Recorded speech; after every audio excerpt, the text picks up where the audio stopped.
The cadaver dog marked there, and also Keela, the blood-sniffing dog, human blood-sniffing dog. And they found blood underneath the tile.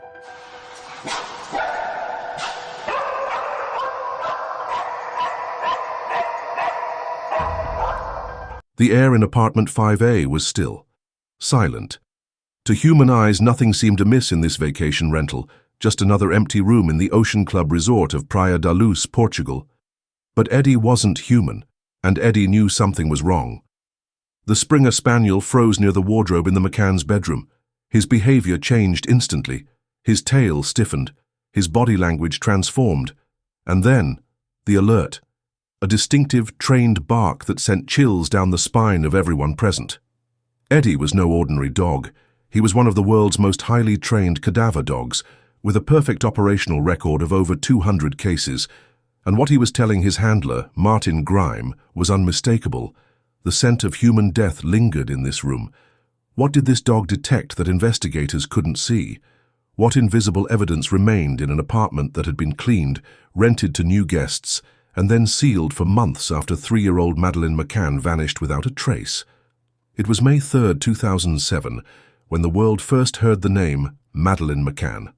The blonde-haired toddler with the distinctive dark mark in her right eye disappeared from her bed while her parents dined just 180 feet away. One moment, 3 children sleeping peacefully. The next, only 2 remained. The disappearance of Madeleine McCann became the most heavily reported missing person case in modern history. For 16 years it has captivated the world, divided public opinion, and spawned countless theories. But today we're diving into perhaps the most controversial and shocking element of this entire investigation: the cadaver dogs. These specialized animals, trained to detect the scent of human decomposition, would alert in not just one, but multiple locations connected to the McCanns: behind a sofa, in a flower bed, in the trunk of a rental car the family didn't even have until 24 days after Madeleine disappeared. The implications were explosive. The Portuguese police believed they had found their answer. British media erupted. The McCanns' lives were turned upside down as they found themselves under suspicion. Yet 16 years later, with millions spent on the investigation, with a new German suspect named, with searches of remote reservoirs as recently as 2023, those dog alerts remain one of the most disturbing and contested pieces of evidence in this baffling case. What really happened to Madeleine McCann? Could a dog truly know what human investigators couldn't prove? And why, after all these years, do we still not have answers? Tonight, we're examining the evidence, the contradictions, and the shocking possibilities that continue to haunt this case. If you're fascinated by cases where the smallest details matter, where a single scent molecule could be the difference between justice and mystery, hit subscribe now. This is one journey down the rabbit hole you won't want to miss. Praia da Luz, Beach of Light in Portuguese, sits on the southern coast of Portugal in the Algarve region. With its golden beaches, limestone cliffs, and relaxed atmosphere, it's easy to see why the McCanns chose this destination for their family vacation in April 2007. Kate and Jerry McCann, both physicians from Leicestershire, England, arrived at the Ocean Club resort on April 28th with their 3 children: Madeleine, nearly 4, and 2-year-old twins Sean and Amelie. They were joined by 7 friends, later dubbed the Tapas 9 by the media, 3 of whom also brought their children. The Ocean Club wasn't a typical high-security resort. It consisted of apartments scattered throughout a village-like setting, with swimming pools, tennis courts, and a central restaurant area. The McCanns stayed in apartment 5A, a ground-floor 2-bedroom unit on Rua Dr. Agostinho da Silva. Crucially, it had street access from the front and rear sliding doors that opened to a small patio and the resort's pool area. For 5 nights, the adults established a routine. They would put their children to bed around 7:30 p.m., then meet for dinner at the Tapas restaurant, approximately 180 feet from the apartments. The adults took turns checking on the sleeping children throughout the evening. May 3, 2007 began like any other vacation day. Madeleine attended the resort's kids club, played by the pool, and was photographed sitting at the edge with her feet dangling in the water, one of the last photos ever taken of her. At 6:01 p.m., Kate and Jerry brought all 3 children back to apartment 5A for bedtime preparations. By 7:01 p.m., the children were in bed. Madeleine slept in a twin bed under the window in the front bedroom, while the twins used travel cots in the same room. At 8:30 p.m., Jerry McCann left the apartment to join friends at the tapas restaurant, reporting that all 3 children were sound asleep. The group's reservation was for 8:30 p.m., and they maintained their routine of regular checks on the children. At 9:05 p.m., Jerry returned to apartment 5A, entering through the unlocked front door. He noticed the bedroom door was open wider than he had left it, but thought nothing of it at the time. He checked on the children, used the bathroom, and returned to dinner by 9:10 p.m. At 9:30 p.m., friend Matthew Oldfield offered to check on the McCann children while checking his own. He later reported looking into the bedroom from the doorway, but couldn't definitively say he saw Madeleine. At 10 p.m., it was Kate's turn to check. She entered through the unlocked patio doors at the rear of the apartment. When she reached the children's bedroom, she found the door wide open and felt a noticeable breeze. The window was open, the shutters raised, and Madeleine's bed was empty. Kate's scream echoed through the resort. "They've taken her!" Within minutes, the alarm was raised. Jerry and their friends began frantically searching the apartment complex and surrounding streets. At 10:41 p.m., a crucial 41 minutes after discovering Madeleine missing, the Portuguese police were finally called. The initial response revealed the first of many critical mistakes that would plague this investigation. The crime scene, apartment 5A, was not properly secured. At least 20 people trampled through the apartment, contaminating potential evidence. Items were moved, bedding was handled.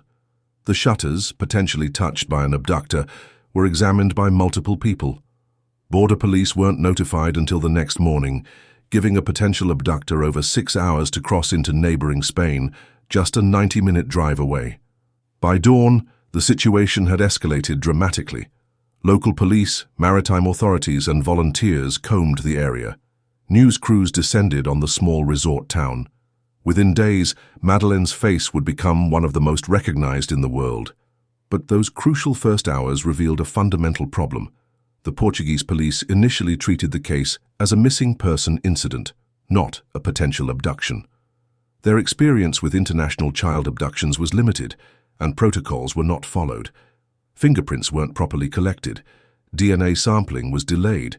Security camera footage from nearby businesses wasn't immediately secured, and some was lost forever. Roadblocks weren't established until the following day. These early missteps would haunt the investigation for years to come, creating gaps in evidence that could never be filled and allowing conspiracy theories to flourish in the absence of clear facts. Where were you when you first heard about Madeleine's disappearance? It's one of those cases that seems to stick in people's memories. The moment they saw that little girl's face on the news, with her distinctive right eye featuring a dark mark called a coloboma. Take a moment to comment below with your first memory of this case. As the search for Madeleine intensified in those early days, no one could have predicted the shocking turn the investigation would take just 3 months later, when a specialized search dog named Eddie would make the first of several alerts that would change everything. By July 2007, the investigation had reached a critical juncture. Despite massive search efforts, international media coverage, and the McCanns' tireless campaign to find their daughter, Madeleine remained missing. The Portuguese Polícia Judiciária needed new investigative approaches. Enter Martin Grime, a former South Yorkshire police officer who had become one of the world's foremost experts in forensic canine detection. Grime arrived in Praia da Luz on July 31st with 2 highly specialized dogs, Eddie, an enhanced victim recovery dog, EVRD, and Keela, a crime scene investigation dog. These weren't ordinary police dogs. Eddie was trained specifically to alert to the scent of human cadaverine, a chemical compound released during human decomposition. This specialized training allowed him to detect residual scents of human remains, even months or years after a body had been removed from a location. According to Grime's official reports, Eddie had worked over 200 cases without a false positive. Keela's training was even more specialized. She was capable of detecting microscopic traces of human blood, even if the area had been cleaned or the blood was invisible to the human eye. Together, these dogs represented the cutting edge of forensic detection technology. The dogs are merely tools, Grime would later explain in his official report. They indicate areas where human remains or blood may have been present. It's then up to forensic teams to collect samples and conduct laboratory analysis. The science behind cadaver dogs is both fascinating and complex. Human decomposition produces specific volatile organic compounds that dogs, with their approximately 300 million olfactory receptors, compared to our mere 6 million, can detect in concentrations as low as 1 part per trillion. This is equivalent to detecting a single drop in an Olympic-sized swimming pool. When properly trained, these dogs can differentiate between human remains and animal remains and can detect residual scents even after thorough cleaning. However, they cannot determine the identity of the deceased person, how long ago death occurred, or the cause of death. They simply alert to the presence of specific scent molecules. On August 2, 2007, the dogs began their work in Praia da Luz. The searches were conducted with scientific precision. Grime would enter each location first, without the dogs, to assess the environment and establish search patterns. The dogs would then be brought in separately, with Eddie always searching first to prevent cross-contamination of scents. Apartment 5A had been vacant since the McCanns moved to temporary accommodations following Madeleine's disappearance.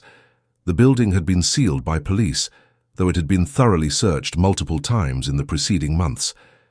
Eddie entered apartment 5A and immediately showed interest in the living room area.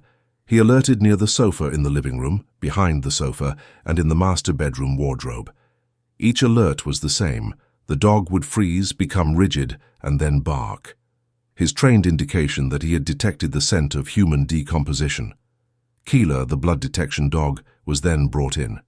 She alerted to the lower portion of the living room curtains and behind the sofa, in the same area where Eddie had alerted.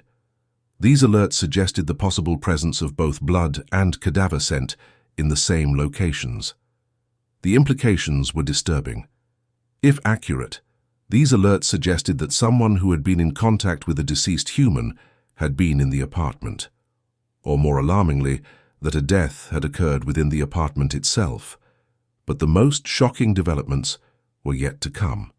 The investigation expanded to include the McCanns' temporary villa, where they had moved after leaving the Ocean Club. There, Eddie alerted to items belonging to Kate McCann, specifically a piece of clothing and Madeleine's favorite stuffed animal, a cat toy known as Cuddle Cat, that Kate had been carrying with her since the disappearance.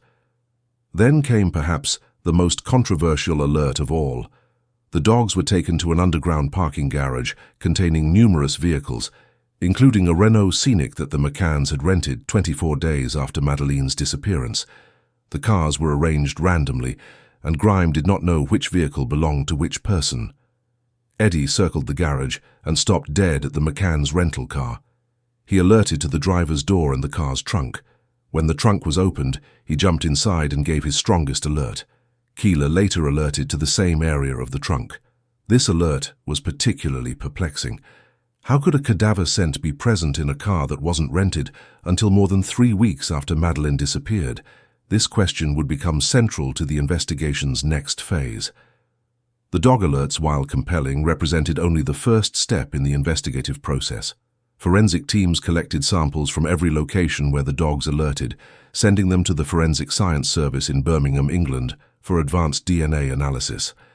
What many people don't realize about cadaver dogs is that while their detection capabilities are remarkable, their evidence alone is rarely sufficient in court proceedings.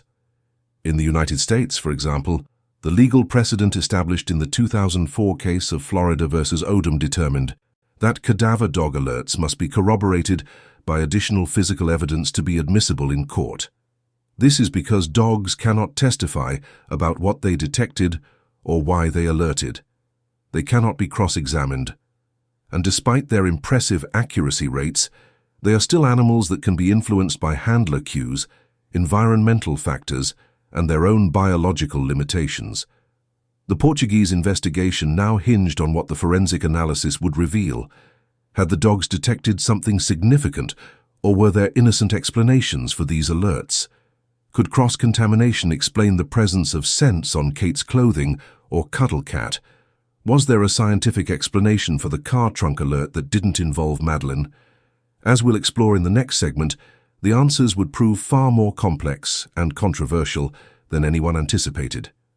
This investigation takes some wild turns, from dog alerts to international diplomatic tensions, from DNA analysis to conspiracy theories that persist to this day.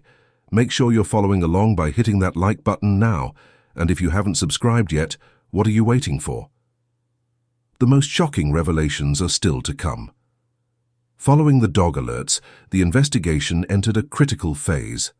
Forensic teams collected samples from every location where Eddie and Keela had alerted, 15 samples in total. These were sent to the Forensic Science Service, FSS, in Birmingham, England, for what would become one of the most scrutinized DNA analyses in criminal history. The FSS employed a cutting-edge technique called low copy number, LCN, DNA analysis. Unlike standard DNA testing, which requires a relatively substantial sample, LCN analysis can detect DNA from just a few cells, sometimes as few as 5 to 10 cells, invisible to the naked eye.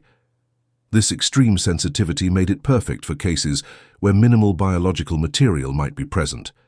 But this sensitivity was both LCN's greatest strength and its greatest weakness.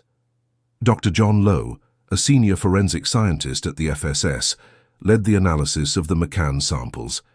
His findings would ultimately create more questions than answers.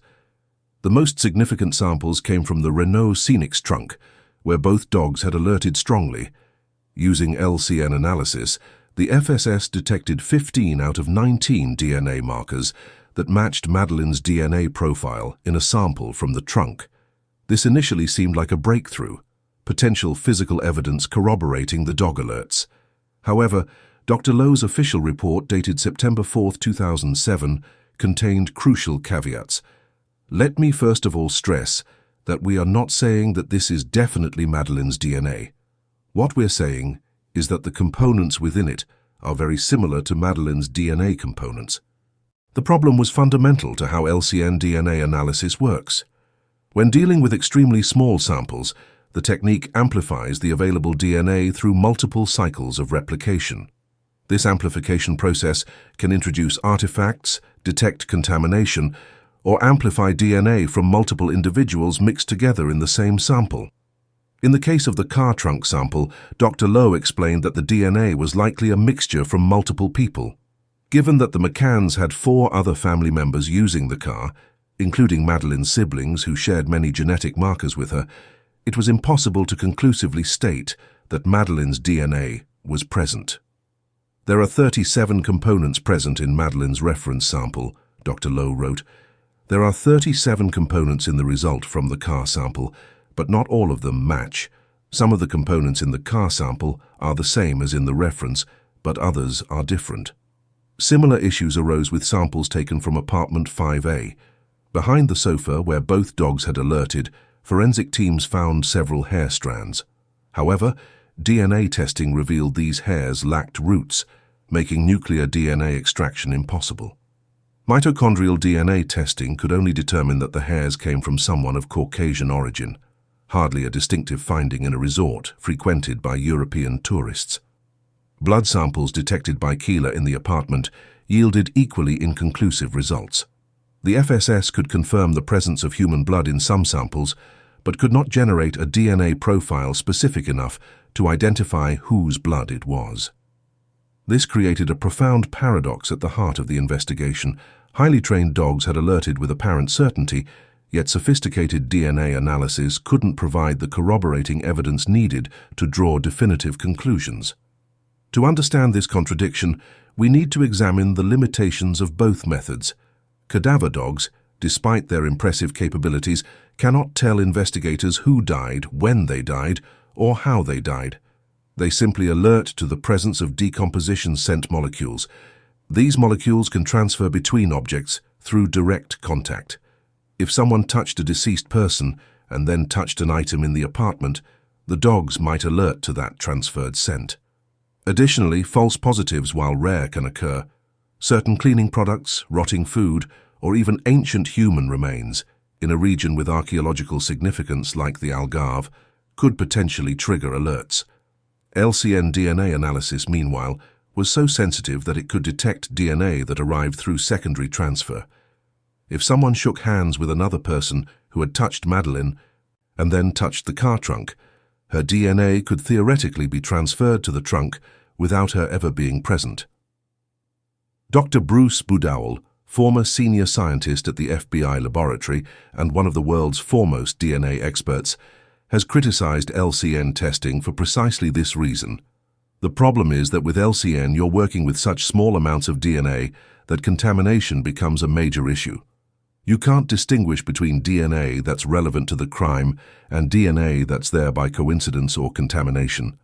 The Portuguese investigators faced a dilemma. The dog alerts suggested something significant had occurred, but the DNA evidence couldn't provide the scientific confirmation needed to draw definitive conclusions. This ambiguity created space for multiple interpretations. The Portuguese police increasingly suspected that Madeleine had died accidentally in the apartment and that her parents had concealed her body before reporting her missing. The dog alerts supported this theory, and they interpreted the DNA results as partial confirmation despite their limitations. The McCanns and their supporters pointed to the inconclusive DNA results as evidence that the dog alerts were false positives. They maintained that Madeleine had been abducted by a stranger while they dined nearby. Independent forensic experts noted that both the dog alerts and the DNA results were suggestive, but ultimately inconclusive. Without additional evidence, neither could prove what happened to Madeleine. This scientific stalemate would have profound implications for the direction of the investigation. The Portuguese authorities, putting significant weight on the dog evidence, were moving toward one conclusion. British authorities, more skeptical of the dog alerts given the inconclusive DNA results, were inclined toward another. As summer turned to autumn in Portugal, the investigation was about to take its most controversial turn yet, one that would thrust the McCanns from victims to suspects in the eyes of Portuguese authorities. What's the weather like where you're watching? Our story continues in Portugal's heat, where tensions in the investigation were about to boil over, and where the conflict between forensic methods would lead to an international diplomatic incident that's still discussed today. By early September 2007, the investigation had reached a pivotal moment. Based on the dog alerts and their interpretation of the DNA evidence, Portuguese police had developed a theory. Madeleine had died accidentally in apartment 5A, and her parents had concealed her body before reporting her missing. On September 7, 2007, Kate and Jerry McCann were formally named arguidos, official suspects, by Portuguese authorities. This status change shocked the world and transformed the narrative overnight. The parents, who had been portrayed as victims of an unimaginable tragedy, suddenly found themselves under intense scrutiny. During an 11-hour interrogation, Portuguese police presented Kate McCann with their theory. According to later reports, they offered her a deal. If she confessed to accidentally causing Madeleine's death and concealing her body, she would receive a lighter sentence of only 2 years. Kate refused, maintaining that Madeleine had been abducted. The Portuguese investigation, led by coordinator Gonçalo Amaral, focused on several elements they found suspicious. The McCanns' composure in public appearances, perceived inconsistencies in their timeline, the dog alerts and the partial DNA results. Amaral was particularly convinced by the cadaver dog evidence, later stating, "The dogs don't lie. They don't have prejudices. They are impartial." The arguido status allowed investigators to impose restrictions on the McCanns, including preventing them from discussing case details publicly. However, it also granted them legal protections, including the right to remain silent and access to the evidence against them. On September 9, 2007, the McCanns made the difficult decision to return to England with their twins. Their departure was portrayed by some Portuguese media as fleeing justice, though as arguidos rather than charged suspects, they were legally free to leave the country. The case had now evolved into something unprecedented, an international investigation with diplomatic implications. The British government had become increasingly involved, with then Prime Minister Gordon Brown speaking directly with his Portuguese counterpart about the case. Back in the UK, the media response was explosive and deeply divided. British tabloids, which had initially been sympathetic to the McCanns, began publishing damaging headlines. The Daily Express and Daily Star were later forced to publish front-page apologies and pay substantial libel damages for false allegations made against the family. Other publications defended the McCanns, questioning the reliability of the Portuguese investigation and highlighting the lack of definitive evidence. This media schism reflected a broader public division that persists to this day. The case stalled in the following months. Portuguese authorities continued their investigation but failed to gather additional evidence supporting their theory. The FSS's DNA analysis remained inconclusive, and no charges were filed against the McCanns. In July 2008, the Portuguese Attorney General announced that the investigation would be archived due to insufficient evidence. The McCanns' arguido status was lifted, with the official report stating no evidence was found of any crime committed by the arguidos. Gonçalo Amaral, who had been removed from the case in October 2007 after criticizing British police involvement, published a book titled The Truth of the Lie shortly after the case was archived. In it, he detailed his theory that Madeleine had died in the apartment and that her parents had concealed her body. This publication sparked a lengthy legal battle with the McCanns that would continue for years. With the Portuguese investigation effectively closed, the McCanns continued their own private search for Madeleine, funding private investigators and maintaining a high-profile campaign to keep their daughter's case in the public eye. Then, in May 2011, following direct appeals from the McCanns to Prime Minister David Cameron, a significant development occurred. The Metropolitan Police launched Operation Grange, a formal review of the case funded by the UK Home Office. Operation Grange represented a fundamentally different approach to the investigation. Led by Detective Chief Inspector Andy Redwood, the British investigation publicly stated that they were treating the case as a criminal act by a stranger, a burglary gone wrong or a child abduction. This marked a clear departure from the Portuguese focus on the parents. The British investigation effectively dismissed the dog evidence and inconclusive DNA results that had led Portuguese authorities to suspect the McCanns. With an initial team of 37 officers and staff, Operation Grange began a comprehensive review of all available evidence. They re-examined more than 40,000 documents, identified new persons of interest, and pursued leads that had been overlooked in the original investigation. By 2013, Operation Grange had evolved from a review into a full investigation, with British detectives travelling to Portugal to conduct their own inquiries. The Portuguese investigation was officially reopened in October 2013 at the request of Portuguese police, running parallel to, but separate from, the British investigation. This dual-track approach highlighted the fundamental divide that had emerged, two nations investigating the same crime but working from different premises and toward different conclusions. The division extended beyond law enforcement to public opinion. Online forums, social media groups, and comment sections became battlegrounds where competing theories were fiercely debated.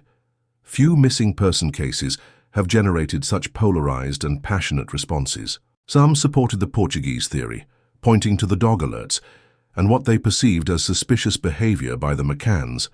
Others backed the British approach, highlighting the lack of conclusive evidence against the parents and the possibility of an abduction by a stranger.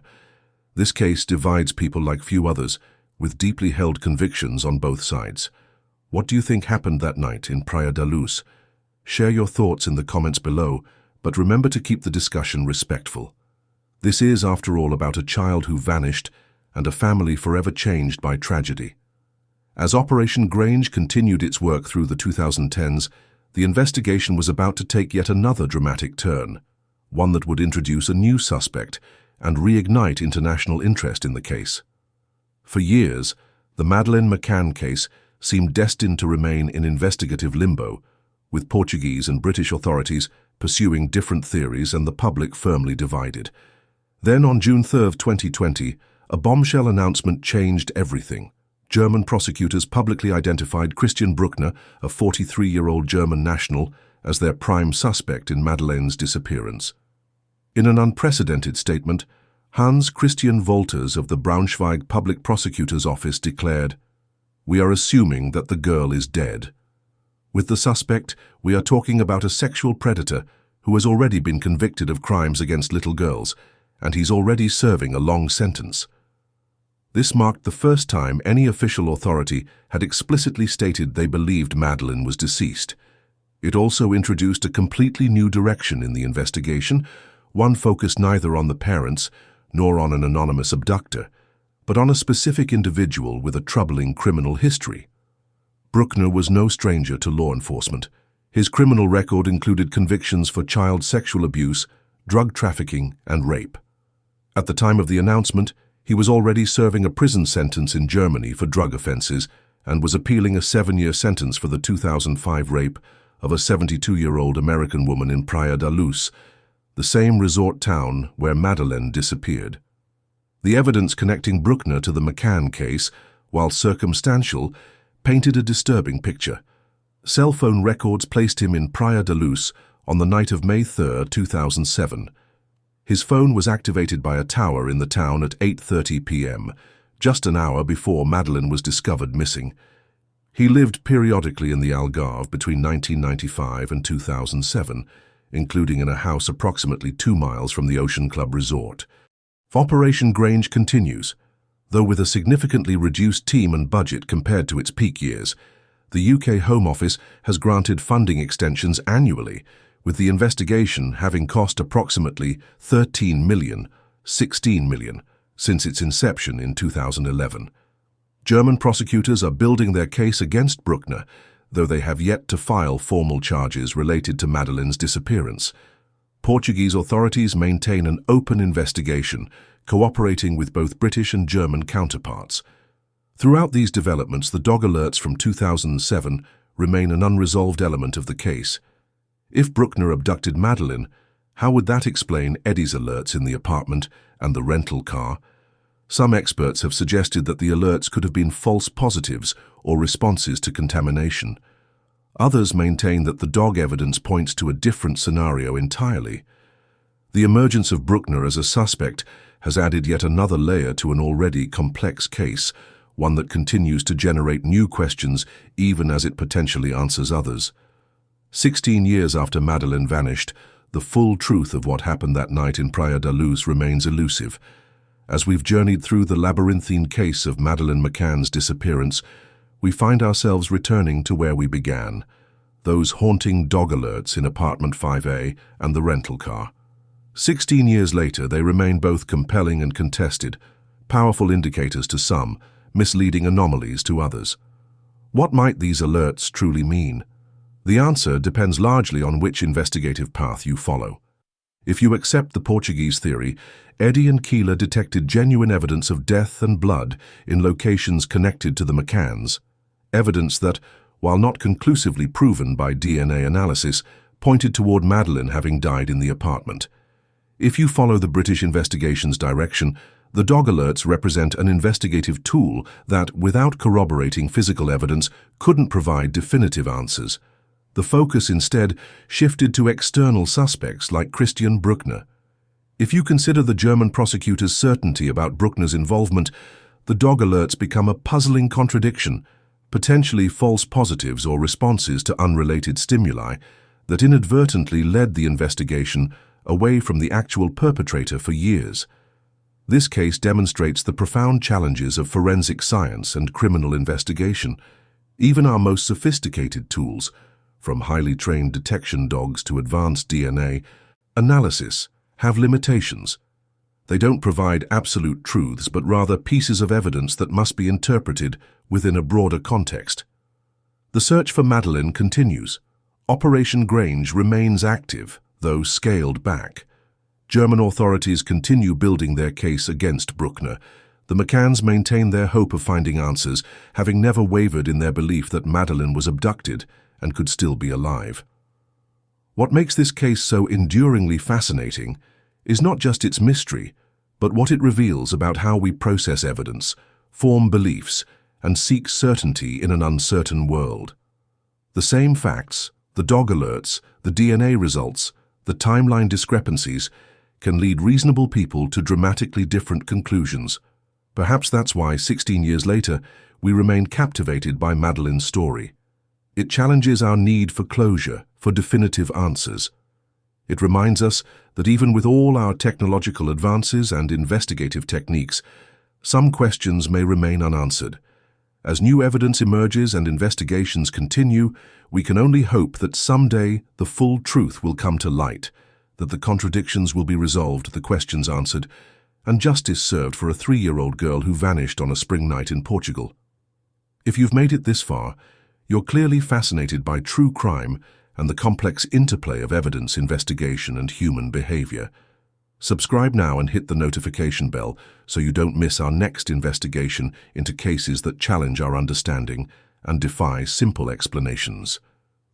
The search for truth continues, in Madeleine's case and countless others.